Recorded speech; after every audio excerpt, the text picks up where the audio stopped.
અને બીજું કે આપણે માનો કે હરેક પ્રકારની દવાઓ સાથે લાવતા હોઈએ છીએ. કેન્સરની દવા તો નિઃશુલ્ક હોય છે. બાપુએ વાત કરી એમ માનો કે એ 7 થી 8 હજારના ખર્ચે તૈયાર થાય છે. 2000 માણસોને દવા આપું છું મહિનાની, 2000 માણસોનું ટાર્ગેટ. તો 2000 માણસોને દવા બનાવવા માટે માણસોની પણ જરૂર પડતી હોય ને, તો અત્યારે 100 માણસો ત્યાં રાખ્યા છે દવા પેકિંગ કરવા માટે. રસ્તામાં પણ દવા થઈ રહી છે, તો ત્યાં દેવા પણ આવે છે. એ બધા એની રોજીરોટી મળી રહે. અને ખાસ કરીને કેન્સરના દર્દીને દર્દ થતું હોય તો મોંઘામાં મોંઘી ટેબ્લેટ લેતા પણ દર્દ બંધ ન થાય, એ મારી કાંઈ શિકાવટી બંધ કરી દેતી હોય છે. બરાબર. અમારા ઘણી બધી એવી દવાઓ બનાવેલી હોય છે કે જેનું કાંઈ પણ વેચાણ થતું હોય તો એ રાહત ભાવે વેચાણ કરીને કેન્સરના દર્દીઓમાં કામ આવતું હોય. બરાબર. અને બાકી તો ટૂંક સમયમાં આશ્રમ બની રહ્યું છે, તો મારા તો કેન્સરના કેમ્પ બંધ જ નથી રહેવાના, પણ ત્યાં દર્દીઓને રહેવા ખાવા પીવાની તમામ વ્યવસ્થા અમે કરવાની પૂરી તૈયારીમાં છીએ.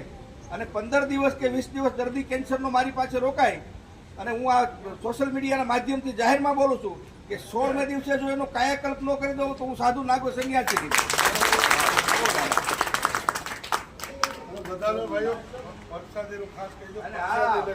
પ્રસાદ લઈને જાજો ખાસ. અમે ચાય મોડું એટલા જ માટે કરીએ છીએ જેથી કરીને દર્દી ભગવાનને પ્રસાદ મળી રહે. બરોબર. અને અમારા સોશિયલ મીડિયા ઉપર ઘણા બધા વિડીયો છે, આપ જોજો, તમને ખ્યાલ આવશે. પ્રસાદ લઈને જાજો પ્રભુ. આવો રે.